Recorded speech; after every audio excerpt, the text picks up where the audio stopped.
Let's go. Okay. All right. Hello, hello. I am Jeremy Hildreth. I am a place brand strategist and tactician from Los Angeles and London. And we are here at the panel discussion, what incentives does Russia's creative economy need to develop? The panel discussion was jointly organized with the Friedrich Ebert Foundation, also known as the Ebert Stiftung. Before I begin our discussion, I want to introduce our panelists. Next to me is Christian Sommer, who's the director of Startup Mannheim in Germany. Then we have Ekaterina Sachkova, who is director of Creative Industries Agency of Russia. Eko Eshon is a Londoner and a Ghanaian and creative director of Calvert 22, based in London, but he has extensive experience and he has studied art, culture, and creativity in Russia specifically, and Moscow is one of his favorite cities. And then we have Julia Kohn from Berlin, who knows all about the recent history of, she's going to tell us about the recent history of federal government relations with the creative industries in Germany. And Nikolai Matuszewski is a businessman and, more relevantly for today's session, the owner of the design factory Flacon. Did I pronounce that right? Flacon?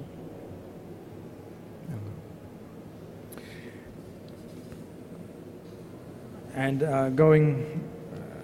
batting lead off is Julia Kohn, specialist in international relations and export, Federal Export Center for Creative Economy, Berlin, Germany.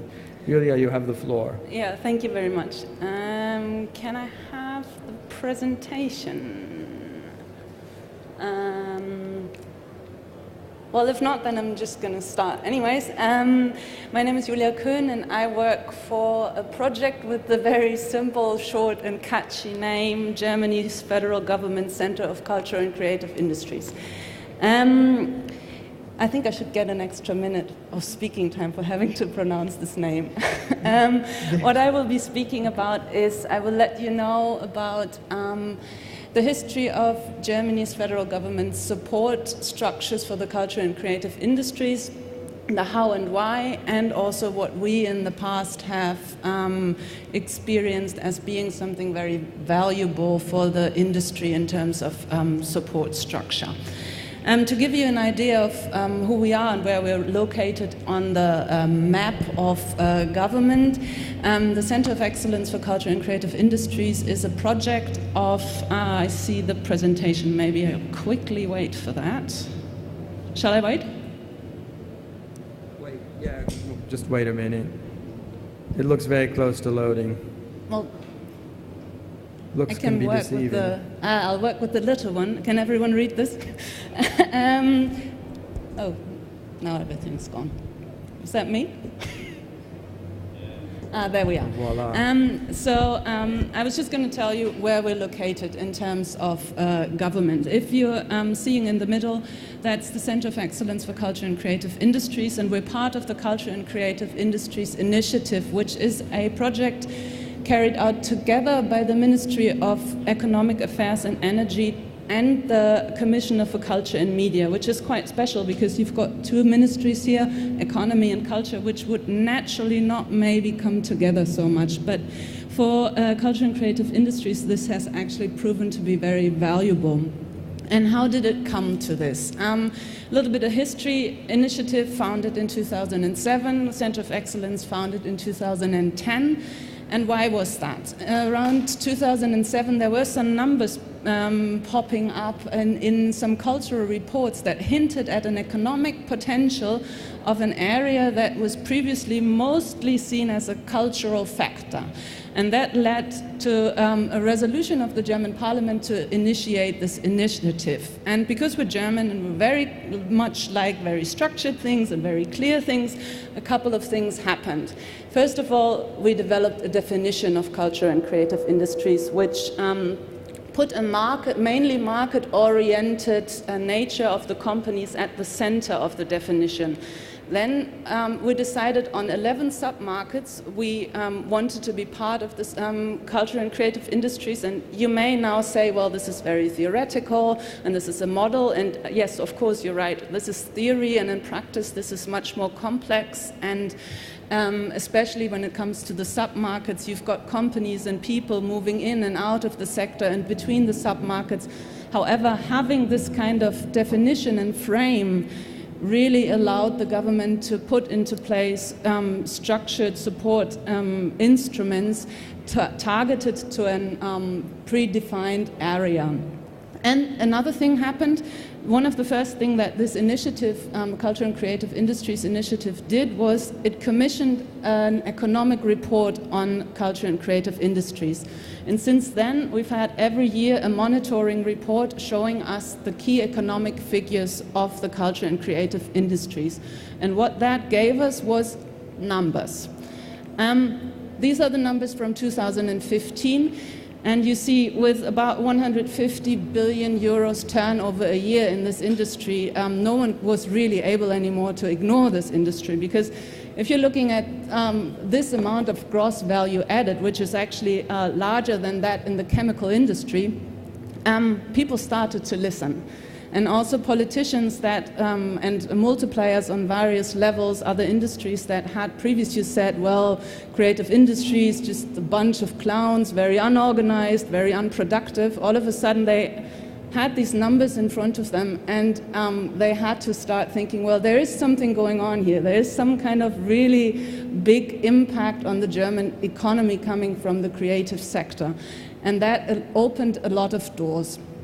This now brings me already to our work as the Center of Excellence, because of course you've got economic figures which show the potential of the sector and the value, but the real value of the culture and creative industries obviously lies beyond something that you can measure. As the Center of Excellence, we therefore, especially since the restructuring in the beginning of 2016, focus on creating visibility for the sector. We are promoting the potential of the culture and creative industries for society and other sectors, because here you've got an industry which, with its very unique and new approaches, methods, its tools, has the potential to really, really make a big difference in society and help us to find solutions to big problems that we're all facing, and where the old models don't work anymore. And I'm talking about issues such as health, education, migration, and of course also urban development. So what we do a lot is we speak to politicians, we speak to multipliers on all levels to get culture and creative industries be included in policy making, to have culture and creative industries being part from a very early stage on in big development projects, and also have other industries consider creative industries as something valuable to cooperate with. So that's the one side, and the other side is, of course, direct support instruments for the industries, which are important. All these things, such as access to finance, access to markets, all these things are, of course, important if you want to really get traction with an industry. And I think Christian is probably going to show us a few projects from Mannheim where those things have taken place. But there's one thing that we consider important above all, and that is, in order to get these measures here to really have a sustainable impact, we believe that the one important thing is to develop the entrepreneurial personality of the people in the sector. That means we see it as our responsibility to kind of implement or make sure instruments get implemented that put the people in the industry in the position to successfully put their products and services into the market in an independent and sustainable way. And for that, what we have done from 2010 till the end of 2015 was something we call training on the job. So that was coaching sessions, one-on-one. We did thousands of them for free for creative people that were then not taught in how to write a business plan or not taught in the 101 of business, but it was always a discussion about the idea and how the very individual idea of the person in front of us could be developed in an entrepreneurial way. And I think I'm probably already running out of time, but one thing I'd really like to emphasize in the end is that we feel, or we have experienced, that if you're putting up support structures for culture and creative industries, it is super crucial that you've got people in those positions that either come from the sector themselves or that know the sector in and out, that really know about the particularities of culture and creative industries, about the needs of the businesses in the sector, so intermediaries that can act as translators, as glue, and as kind of bilingual. So I think this is something that we've really experienced. That's something that is really important. And my last slide, if you ask me why should we support culture and creative industries, this is not an image factor industry. This is a growth industry, this is a job creating industry, and this is an industry that can help us to transform towards a knowledge-based and content-based society, which is something we're all facing with digitalization and automation. So therefore, if you're supporting culture and creative industries, you're actually supporting other industries in society. And this is my input to you. Thank you.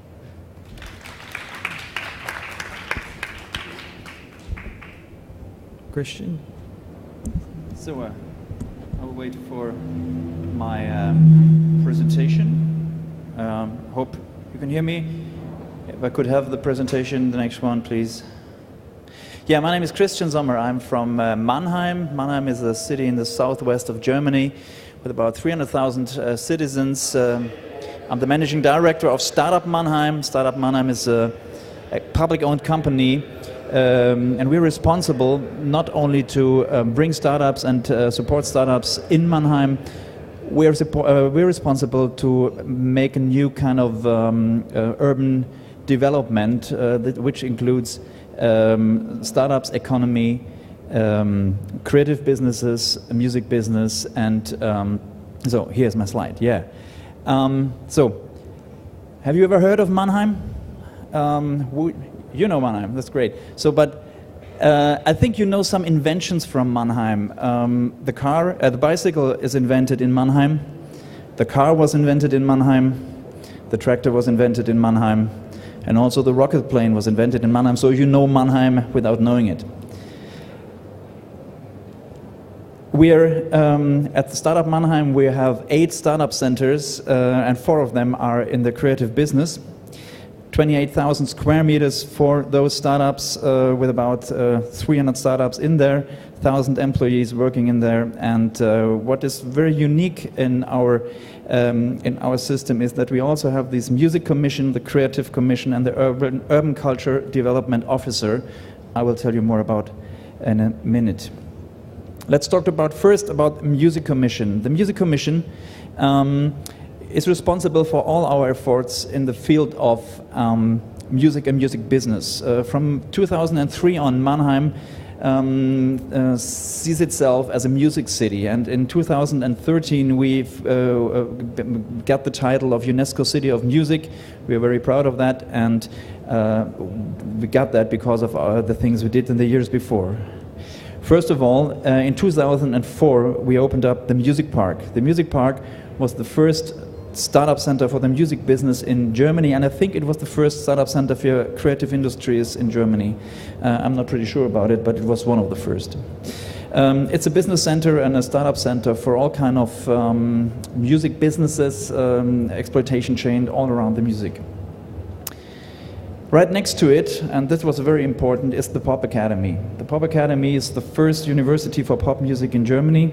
300 students in 3 faculties like pop music design, music business, and world music. And it's a very, very big influencer here in Mannheim and in the whole area. It's very well known in all over Europe. It's awarded. It's for Mannheim, it's a very big image factor. We have a program called Band Support, where we help the bands and the musicians to get on a professional level, and the chain is going to Band Support, then go to the Pop Academy, and at least make your startup or make it in the Music Park. We're happy you have, another thing what we're doing is we're organizing events and we're bringing together culture and culture industries and economy, traditional economy. The Guitar Summit we organized this year for the first time is from the beginning on the biggest guitar and bass fair in all over Europe. From the 8th to the 9th of September in this year, we have this fair in Mannheim with a lot of workshops and events all around. So this is another thing what we're doing. We're bringing together these music and business. The Time Warp is a festival of one of our startups. I just let you know because it's very well known. It's one of the biggest and most recommended electronic music festivals in Europe with satellites in Argentina, US, Netherlands and Italy. It's a company that came out of the Music Park. Enjoy Jazz Festival, this is run by one of our staff members. It's a crossover jazz festival with international top stars in the jazz, out of the jazz. And this is what Julia said, all of us, we are coming out of these sectors where we're working now. So I was a musician by myself, and the guy who ran this festival is now in our company. He was a jazz musician. So it's very, very important to have the empathy and the right people for those jobs. So now nothing happens. Jazz, you have to improvise. I have to improvise. Okay, so yeah. Okay, look what's happening. So I have to. The problem is okay. What we're doing then is we have 4 startup centers for the creative industries and the Creative Commission. The Creative Commission is our section for all kind of creative industries. We have the C-Hub, which is a startup center for the creative industries. We have the Alte Volksbad startup center for creative industries. We have the Textilerei. So we go into the next. Yeah, here's the Creative Commission. We have the Textilerei, and I will go through it later. First, I will tell about the Film Commission, which is a section of our company which supports motion picture communication in our all area. The Urban Cultural Development Officer, he's a very, very important position in our system because he's the interface between all of these things we're doing. He's bringing together traditional economy like BASF, SAP, together with startups, together with musicians, together with artists, together with all kind of creative industry people. So he's a very important link in our system. So the C-Hub I told you about is our startup center for creative industries, a big one, 5,000 square meters with co-working spaces, showrooms and everything you need. It's we opened it up last year. The Alte Volksbad startup center in another district of Mannheim. The Textilerei is a startup center for fashion and textile with a special machinery park and co-working spaces. And I hope I got it in time. Thank you very much. Very good, very good.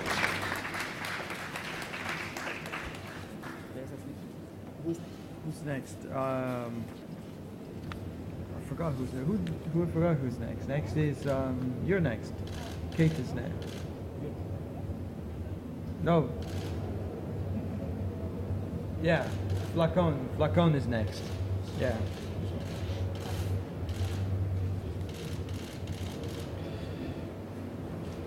Добрый день, здравствуйте, да, это... Hello.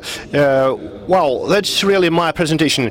I can hardly make it in 7 minutes, but I would like to tell you that we are Real Logic, an investment company, which focuses on investment on assisting creative clusters. So we create those creative clusters, and we enjoy support we have support from this industry. So it happened so that we have 9 years of history, and our destiny turned so that we decided to be outside of mainstream business. So back in 2007, 2008, it was the time of the recession. We started to cut costs, to optimize, and the creative class and creative companies were falling right into our model. So we were told, let's produce whatever you want, and we decided to focus on what was really important to us. So I'm the owner of the company. You see me back then, I had much more hair, and in 9 years we implemented 34 projects. Last year we started to invest startups, which we didn't did before, and we started to focus on our own project as part of creative projects, because when we would see that at a crossroads of two opportunities it's possible to emerge with a project, we started to do it because we had a lot of companies around which needed help from us or some sort of assistance. So the first flagship project is a design factory, flacon or crystal factory, glass factory. They used to produce flasks, flacons in Russian.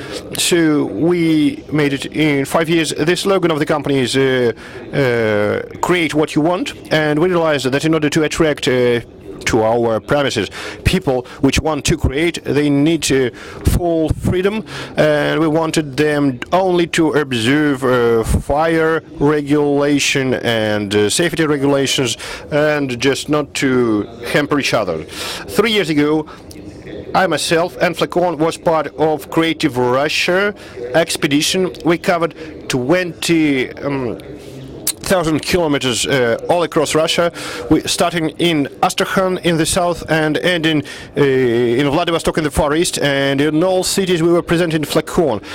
Some people already knew about Flacon, so we were trying to cover cities with populations of 1 million people, and many people would tell us, well, come to us and offer us something original. We have a lot of ruined infrastructure, and we created Flacon X company, and we offered 20 projects, and we have 5 projects under our management.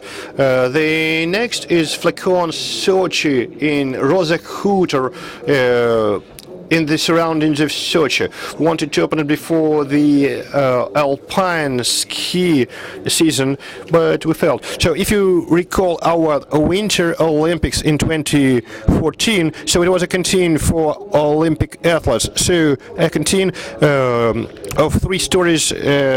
At the ground level we have like food court. At the first floor we have like shopping centers, and it's like a hotel at the second floor. So we have little tourists in summer. However, some of them like flee from Moscow because it's quite cold in Moscow. So and they move their office to co-working we have there. Another project is Valery Brusov ship. So it was a ferry boat anchored to the Museum Park, anchored very close to Christ the Savior Cathedral, with a host of co-workings and shops. But our government believes that there should be no ships on the permanently stations on the Moskva River. But recently we were to Rostov-on-Don, and we agreed with the city hall that we will place this ship in the best place in the town. Another project is the bakery, which is next door to like the opposite Flacon. So it was a bakery on the verge of bankruptcy. So this is a wonderful monument to constructivist architecture, and we are renovating it. We have restored half of 17,000 meters by now.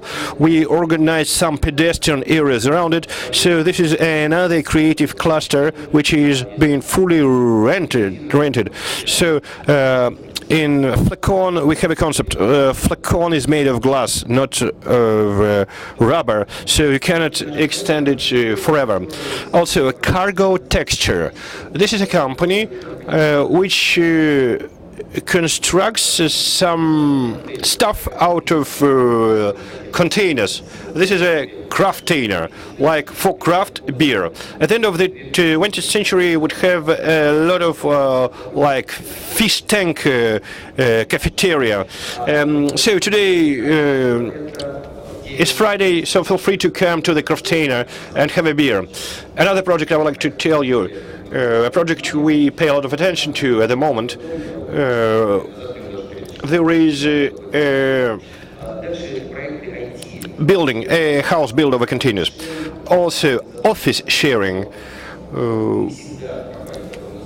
We thought that quite often companies that rent offices at Flacon, sometimes they have some spare premises, some spare rooms, and today we signed documents of free state-supported organization, which so we signed an agreement that allows to temporarily let tenants into their own premises. Rotation, a musical project, so based in Israel. So it allows composers to meet producers. Another project, Безочереди, or without a line. So you can use your smartphone for appointments. When we have a situation when thousands of people can come to Flacon and not to queue for food at a food court.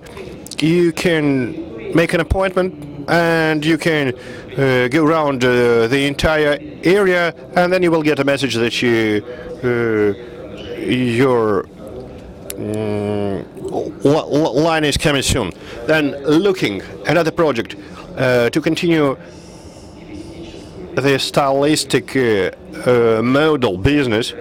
So it allows to match your looks, work with your appearance. With many tenants at Flacon, we have agreements and arrangements that this is a platform for some mutual cooperations. And the last creative project is the Creative Community Village. As for today, so we conceived the idea 5 years ago. This is a huge field for 64 hectares. We thought about trying agricultural tourism, but then we thought about a cottage settlement. So, but this would be a creative cottage settlement, and we would not like to compete on prices, and we decided to formulate our message. And last weekend we had an event that we understood that something is going wrong, and on Monday I understood it, and we had a meeting of our team, and we came to a conclusion that you should allow people to follow the Burning Man festival pattern. We discussed it and we loved the approach, and I came to Flacon and I started to go to walk around the area, and some people told me that Steven Raspel, who is here, the marketing director of Burning Man. Hello, Steven. So I offered him a guided tour around Flacon. But for me it was like a magic kick. My ass got kicked and I realized what I should do. So today I got up early and I realized that we should switch to the model. And we fired all the management team. We need just one person to facilitate our communications, and we found 10 people. We would give them a hectare as a present. So in the far Moscow, you know, in the Far East, our government is offering hectares of land to people. So we would like to have these people who contributed to development of Flacon. We would like to live close to them, and they will be given those 3 hectares. And this would be like a context. This is an experiment. Steven, we are not copying you. Well, of course, we will, to some extent, but we want to succeed very much, and we would like people who are creative, who are reluctant to go to the country and live on behind fences, so as is normally the case around Moscow. But we will have an open infrastructure. If you would like to live there, come and see us, and we are ready to give this hectare as an award for those who are real contributors to creative industries. Thank you so much for your attention.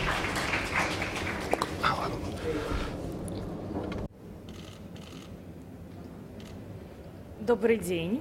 Hello, good afternoon. I'm Yekaterina Sachkova, and I'm the director of a Russian and Moscow-based agency called Creative Industries. For more than 10 years, we are focused on promotion at different educational and analytical platforms and forums, architecture in Russia. And here, so my role is the most vulnerable, because I will tell you about what's going on with the systematic public support of this phenomenon in Russia. This is an overview which overlaps with the successful German experience our previous speakers told us, so our colleagues could overcome some challenges which are still relevant here in Russia. I do think that in the Russian condition there are more questions than answers, and these answers are yet to be found. Some of them I'm going to cover in my presentation. The first and the foremost question, which doesn't have a clear and vivid answer to, it is the answer to the question, what is going on with the creative industry in Russia in general? Do we understand clearly, as our colleagues in Germany, the place of this sector in the economy of our country? Do we understand how many people are engaged in the economic processes connected with the creative businesses? How much taxes do they pay? So on and so forth. Of course, we have some official statistics information, so-called code of web, which somehow relates to the creative activity, the activity of creative entrepreneurs. But from Yulia, we saw then more than 10, and in some countries more than 20 different types of businesses, types of projects, of activities relate to this creative economy. If we take a look at so brief version from our foreign colleagues, most businesses for Russian statistics are going to be in this sector of something miscellaneous, which won't allow us to give this general overview, general conclusion. We somehow can tackle architecture, but when it comes to other questions, the answer will be negative. So, of course, in order to have a clear overview and conclusion supported by figures and by statistics, this stands on the role of creative businesses. We need to define a single underlying information, figures. The same issue is in the methodology, studies and research when it comes to the role of creative businesses in development of different cities. And I do hope that we're going to touch upon the research made by Carvelt 22, as it is probably almost the one attempt to make a conclusion on the situation in Russia as a whole, as we lack data. And it is very difficult to make these conclusions without this expertise and analytical analysis. So the next question, if we are talking about the public municipal policy, what is in our law, in our regulation, stipulated when it comes to the support for the development of creative businesses? The good news is the creative industry is can be pumped into on the federal level. It's a huge breakthrough since 2014, when for the first time on federal level, as the basic of Russian cultural policy, this term appeared. The bad news is that so far, after the key documents that you see on the slide, the state policy hasn't made any progress in this regard. And in this respect, we need to pay tribute to some Russian regions, as Karelia region, Ulyanovsk region, St. Petersburg region, which draw attention to the support of creative businesses within the framework of their authority, within the scope of their resources, within the scope of their authority. In fact, there are not many starting points we can work with right now.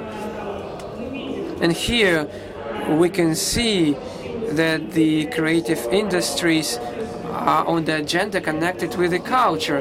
And it is very narrow and very sophisticated thing. I'm very glad that Yulia has paid attention to the very important criteria for success from our colleagues from Germany, that they united the efforts of the agencies who tackle economic issues and the agency which tackles cultural issues, as in our current situation.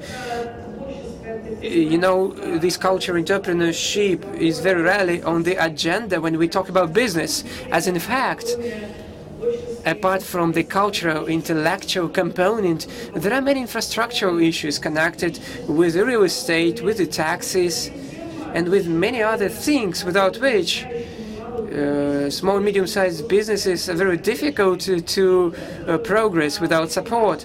So in this regard, it is very important on the state level to define the structure, the agency which is going to be responsible and to have these issues within the scope of its authority and will be responsible for development of this agenda. And such measures on the state systematic level can be enormous and may have different scales and relate not always to the cultural, creative component. There are many issues connected with the support, the development of the business. However, such a intensified description and overview of the situation doesn't exclude those opportunities and those potential resources which we do possess right now among those creative entrepreneurs, among those progressive people who orient the support and proven around the sector. And I would like to state that for recent decades in Russia, we have been developing an ecosystem for the development of small and medium-sized businesses. And in fact, the attempts to single out the support of creative businesses as particular tracks for different acceleration programs, for different systems connected with the support of business is a very, very pivotal task and very, very important area. And I'm happy that the example from Mannheim says that special hub, special acceleration programs are in need, and they prove to be very successful when it comes to the economic performance which businesses shows, which become the part of this program. It is very important to include the creative entrepreneurs in the work on the development of special development, city development, urban development, and here the experience which for the last 5-7 years Moscow possesses when it comes to the development of city parks, pedestrian areas, when young startups in gastronomic sphere, in design sector, in event management, just go out to the street, have pop-up format, different fairs, different city spaces, breathing new air, giving it the opportunity to feel the new wind of change. So they proved to be successful in Moscow and many Russian cities. And of course, another important point which can be in focus right now, it is the development of educational and training program for creative professionals who haven't identified themselves as the creative entrepreneurs, but nevertheless they are the audience which may engaged in the development of the professional community, which together can promote their joint interests and to seek resources for this development based on this collaboration. So, and is in a particular example, I can name the project which we do support, the Agency of Creative Industries. It is the international contest for creative entrepreneurs, which is called Creative Business Cup, which is held in more than 60 countries. And for Russia, the operator of this contest are our company. And it gathers the best ideas in different countries. And then the huge global final. It has been held in Russia for 5 years already. We have a key nomination this year. It is the support for the ideas of creative entrepreneurs who strive to develop this city, who strive to work with the urban challenges, with city communities. And we are open to collaboration of ideas within this contest. And we are proud of the fact that Real Logic company for several years has been a partner of our contest, and for us it is very important to develop the creative entrepreneurship, and those infrastructure and system projects which support these initiatives can shape and develop the community. And we do hope that those prospects which are becoming open thanks to the international experience, we're going to extrapolate it to our Russian reality. Thank you very much for your attention. Echo, bring us on home. Thank you very much. I'm Echo Eshin. I'm the creative director of Calvert 22 Foundation.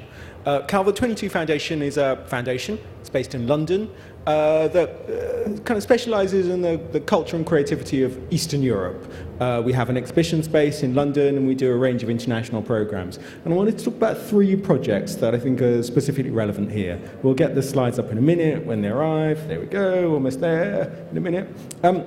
But I think so 3 projects. The first of these, we started out as a foundation about 7 years ago, and around 4 years ago we launched an online project called the Calvert Journal. And the idea really was to look, in fact, quite expansively at Eastern Europe and try to tell stories online about the culture and the creativity of kind of individuals and kind of projects, and basically create an online magazine that looked in detail at a part of the world that certainly from London was kind of underexplored. You know, ideas about Eastern Europe kind of pretty much stuck in the Cold War. We wanted to kind of bring that forward. And that's what we've done with the Calvert Journal. We've kind of had an emphasis on creativity and culture, and the project over that time has been enormously successful. So today, we win a range of international awards every year. We have about 1 million unique users every year, so that's around over 100,000 people looking at the site every year. Our biggest readership is in the US, which is about 35% of our market, and then maybe the UK and Germany after that. So we have a big international readership, and point being, what we wanted to do was stress and explore and tell stories about Russia and about Eastern Europe with a kind of depth of storytelling, of design, of photography that we couldn't see anyone else doing in the English language. And that started to lead us to think and to realize that, in fact, when it came to what we call abstractly the creative industries, no one was or we didn't feel that there was very much in-depth exploration of what that really meant on the ground. So we felt we were kind of covering the surface of that with something like the Calvert Journal, but we decided to actually spend some more time looking in detail at some of the research involved in that. So what we started last year is a kind of project called the Creative Capital Index, which looks in depth for the first time tries to map the creative industries in Russia. It's a project that we started with PwC, and it looks in detail at 9 different countries across Russia, from Moscow and St. Petersburg to Voronezh and Kazan, a number of other places. And it does what we haven't been able to find anywhere else, which is to think in detail about the changing shape of the economy in Russia, and about the increasing role of the creative industries in that economy. And we can all say that kind of in theory, but we wanted to put some figures in place around that. And to do that, we had to create our own methodology, which was a mixture of quantitative and qualitative kind of research. We had to look at some basic factors like the number of theatres and museums and universities in different cities, but we also had to look at slightly more elusive factors, like we tried to measure openness and tolerance. We tried to look at how much government support there is for culture in different cities. We tried to measure all of those up and try to come to a reading of actually what we mean when we talk about the creative industries and what that means in the specific context of Russia. So, you know, we came to a number of interesting findings, and we produced all of these and we created these in our Creative Capital Index report. We have a website, creativecapitalindex.com, where you can look at all these kind of findings in some detail in Russian and English. You know, we found out a number of different things. Out of those 9 cities, Moscow comes out on top overall, which isn't unexpected. Moscow's got the best infrastructure for creative industries, but actually it's tied with Tyumen in Siberia. The kind of worst cities for business are Krasnodar and Voronezh and Nizhny Novgorod. But we looked at those 9 cities, but this year we've also been extending the project to try and do some benchmarking that takes us beyond Russia and actually benchmarks Moscow against other leading European cities, in fact, international cities, New York, Berlin, Seoul, and London. And what we see when we measure Moscow against those other cities is that Moscow overall comes out lower in many of those areas, and this is a reflection, in fact, of the fact that creative industries is still a kind of novel term in Russia, and it's one of the reasons why we wanted to do this work. But actually, interestingly, we start to see some areas in there where actually Moscow, in fact, comes out ahead. So Moscow has more museums and universities in the city than actually any of those other cities. Than New York, it comes way ahead of New York, and it comes much farther ahead than Berlin, Seoul, and London in any of those other areas. Equally, Moscow is only second to Berlin in terms of the percentage of regional economy that the creative sector takes up in terms of the regional economy as a whole. So in the past 5 years, the creative economy sector has grown by 22% in Moscow. So you start to see some interesting and surprising trends when you benchmark those internationally. So we've been looking at that last year. We're doing a further iteration of the Creative Capital Index for this year into next year, where we're looking at a further 9 cities. So we'll be looking at 18 different cities, and again, measuring those across all sorts of kind of criteria. What's interesting to us, a couple of things. One, we've seen cities come forward who want to be part of that index right now. So we start to see a sort of increasing awareness of what it means to be measured and ranked and what the value for the creative industry can be. And I guess, you know, we started this kind of project really with an idea that we felt kind of promoting and highlighting the creative industries could be a way for a country like Russia to think about its future, to open up some new possibilities for, you know, for society and economy in Russia. And, you know, one of the takeaways we've seen from the report. И, в общем, один из результатов отчета указывает на то, что есть города, которые хотят присоединиться к нашему индексу. Вот один из городов, который мы измеряли, где мы выявили for the creative industries, a kind of role they've never had before, but one which becomes an outcome of a process where we've been able to highlight some of the importance of the creative industries, where we've been able to quantify that, we've been able to put that in a wider context in ways that to date hadn't been the case. And, you know, we do this as a kind of small organisation based in London with also a team in St. Petersburg. But what I'd like to hope, or our aim as a kind of charitable foundation, is to think that this can also help kind of move discussion of the creative industries up on the agenda in kind of society and even in governmental levels. One last project that I want to highlight is, so we talk about all of this, and, you know, we can talk about that in theory, but we also just continue to be interested in putting a face to what the creative industries mean. So this last project that we've done, that we launched earlier this year, called Makers of Siberia, which is a kind of a sort of visual mapping of the creative sector in Siberia. What we wanted to do was look at the role of craft and creativity, look at the ways that people are working with their hands, look at the ways they're kind of modernizing kind of established kind of traditional ways of working, look at the ways that those are merging with what we might call the creative industries. So we started this project earlier this year, makersofsiberia.com, which was kind of just started a kind of series of profiles of different kind of creative peoples across Siberia. We're kind of compiling that into a book that comes out later this year. There's already a kind of website you can see, but the aim overall, the ideal aim, is also to create a platform whereby internationally you can start to buy some of these goods and some of these wares, so that we move from kind of 3 stages of project, really, from the Calvert Journal, which is the kind of documentation of what's going on, to the Creative Capital Index, which is a measuring and a kind of research tool for these, to a kind of practical application of these, where you can see again what's taking place, but you can also hopefully engage with and ultimately buy some of the kind of products and services of the creative industry, specifically in this case in Russia.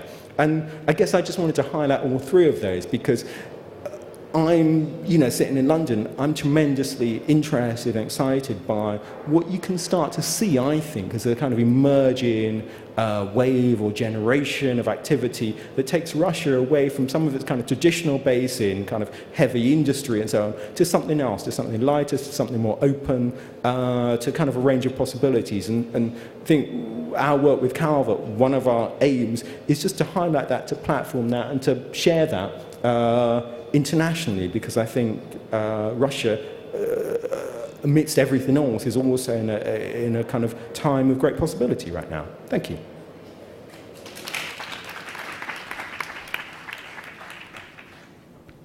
I think we got robbed of a little bit of time. So we started late, but there are people gathering for the next session. So by way of conclusion, I've written down one takeaway from each of your presentations. Yulia was getting at recognizing the specific industries that comprise the creative sector and realizing that these are central, not peripheral, components of the economy of Germany. Christian, there was a lot in your presentation, but the one phrase that stuck out for me was urban cultural development officer. And I guess this is about having one person who's really their job, they're scored against this. If something goes right, they get credit. If something goes wrong, they get called in for questioning. So having somebody to take responsibility sounds like a relevant factor. Nikolai, I really like that phrase, create what you want, because amongst creatives that I know, sometimes, maybe including myself, creatives tend to sometimes forget what it is they want in the process of creating and end up creating, but it's not what they want.